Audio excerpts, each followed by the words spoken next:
Имавме една отворена и продуктивна средба со нашите коалициски партнери во врска со нашиот заеднички настап на изборите кои ќе се случат на 5 јуни. Разговаравме околу нашата програма која е во завршна фаза на подготовка. Последните денови ќе биде финализирана и потоа ќе стапиме и со нејзина промоција. Во овој период се разбира дека дискутираме и околу охрабрувањето до сите политички актери да учествуваат на еден конструктивен начин во оваа кампања, која е многу значајна за Република Македонија, и се разбира дека секој ја носи одговорноста за своите одлуки во делот на упатувањето на вистинските пораки до гласачите, кои конечно имаат одлуката околу иднината на Република Македонија. Дали има некои дополнителни прашања? Дали дефинитивно станувате за датумот 5 јуни да има избори? Како коментирате повикот на Зоран Заев за бојкот на изборите? Нема и не може да има било каква дискусија околу датумот на изборите, кој е одлучен од Собранието на Република Македонија и загарантиран со устав и закон. Во тој правец избори ќе има на 5 јуни. Ги охрабруваме сите актери, сите политички партии во Република Македонија активно да се ангажираат, да учествуваат, да ги убедат граѓаните дека нивната опција е најдобрата опција и конечно да ги спроведеме изборите и да се концентрираме на тоа што е најзначајно за граѓаните на Република Македонија во следниот период. Дали сметате дека повторно ќе влеземе во криза доколку евентуално опозицијата не учествува на изборите? Се разбира дека секој политички чинител во Македонија има услов и избор да учествува или да не учествува. Воедно со одлуката ги носи и сите последици кои одат со неа. Според сите параметри, многу е јасно и недвосмислено дека учествувањето на изборите е начинот на кој може да се учествува во градењето на политиката во следниот период. Така е во било која држава и било кој верува во функционирање на демократска земја мора да учествува на избори на тој начин да се избори за своите позиции. Мислам дека околу ова не треба да оставиме никаква дилема. Изборите на 5 јуни беа практично дел од еден поширок договор меѓу кои што е клучно остана во моментот прочиствањето на списокот, но гледаме дека ДИК се уште заседава по овие прашања, не е баш нејасна ситуацијата. Дали останувате на 5 јуни, независно дури ДИК да рече дека нема шанси да се стигне на време да се прочисти списокот како што беше предвидено? Видете, Државната изборна комисија е институцијата која ги спроведува изборите во Република Македонија. Според уставот и законот е следена процедурата според која ќе се случат изборите на 5 јуни, односно веќе имаме распуштен парламент.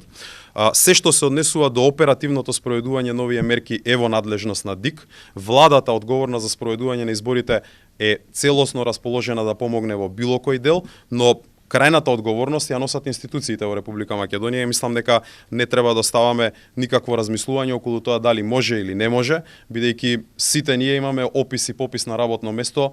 Описот и пописот на функцијата на Државната изборна комисија е да спроведеме избори во Република Македонија, а сите останати институции треба да бидат во функција на олеснување на спроведувањето на овие избори. Да, но дали мислите дека ќе биде исполнета целта, бидејќи сепак нели изборите се за да се заврши практично оваа политичка криза, доколку не се прочисти списокот? Така, не треба да имаме и никаква дилема околу можноста тоа да го направиме. Ние впрочем еднаш беше одложен датумот за спроведување на избори врз основа на тоа дека е потребен дополнителен период. Овој дополнителен период беше ставен на располагање, сите институции и сите ресурси се ставени во функција на спроведување на оваа функција од страна на Државната изборна комисија и мислам дека ние сме во фаза во која треба да биде јасно дека на 5 јуни ќе имаме избори. На тие избори секој има избор за тоа дали ќе учествува или нема да учествува. Ние ги охрабруваме сите политички чунители да земат учество во оваа изборна трка и конечно граѓаните на Република Македонија да бидат тие кои ќе одлучат каков состав ќе има идниот парламент и каква ќе биде идната влада која ќе остане со задачите да ги решава нивните проблеми, било да е тоа во економските полиња, економските предизвици со кои се соочуваме или било кои други приоритети значени за граѓаните. Друга алтернатива одсем спроведувањето на избори и давањето на мандатот на граѓаните да одлучат по овие прашања не гледаме. Дали има некои други прашања?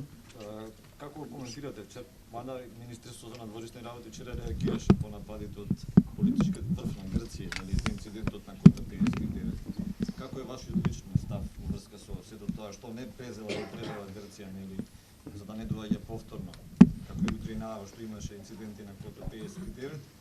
И дали официјален Брисел веќе ве известил вас како МНР што ќе се случи со бегалците кои се заглавени во Македонија? Бидејќи и тие моментално можат да некаде.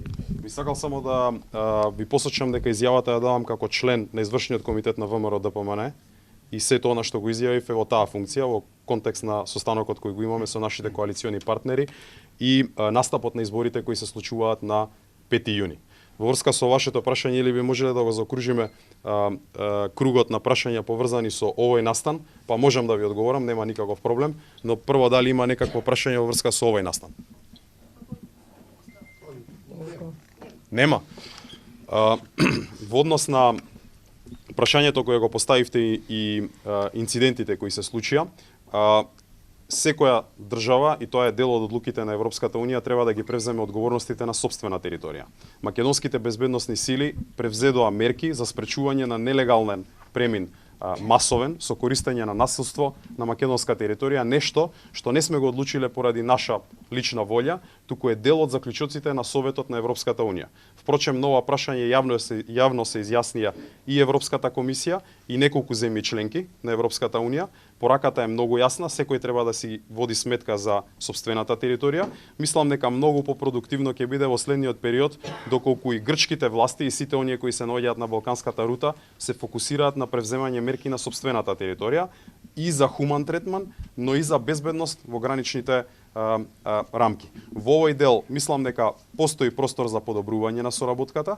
Ние ќе продолжиме да соработуваме со Грција, бидејќи мислам дека имаме исти интереси, но не може да ги прескокнеме оние основните прашања односно активноста на секои власти на сопствената територија. И веројатно беше очигледно дека изостана определен одговор од страна на грчките власти при овие инциденти. Ние не остануваме на тоа дека со вчерашниот инцидент завршува предизвикот. Многу е веројатно дека ќе има многу други вакви предизвици, но решението е следно. Повлекување на мигрантите во рамки на центрите за прием кои се финансирани од Европската Унија и ставени на располагање, продолжување на соработката за гранично обезбедување и функционирање на планот кој е договорен помеѓу Европската Унија и Турција. Друга подобра алтернативна во овој момент нити од Европската Унија, нити од нас, нити од Грција не е дојден и треба само да се фокусираме на негово спроведување. Ви благодарам. Во врска со Брисел, Се извинувам. дали Брисел нешто ви извести што ќе се случи со бегалците кои се заглавени во Македонија? Видете, во врска со позицијата на Европската комисија, ако мислите на делот на инцидентот, имаше јасна порака дека секој действува во сопствената територија и она што беше превземено од наша страна е во рамки на таа дефиниција. Во врска со бегалците кои во овој момент се наоѓаат во Република Македонија, без никаква алтернатива тие треба да бидат вклучени во делот на сите оние мигранти кои се заглавени некаде помеѓу грчките острови и Германија, односно треба да бидат дел од оној договор кој е веќе воспоставен за оние кои се легитимни азилобаратели, а во Македонија се дојдени од земја членка на Европската Унија, да бидат прифатени во таа или во друга земја членка на Европската Унија, оние кои не се, мора да бидат предмет на реадмисијата, односно враќање во нивните земји на потекло. Дали се заглавени во Македонија, во Србија, во Австрија или во Грција, третменот треба да биде подеднаков.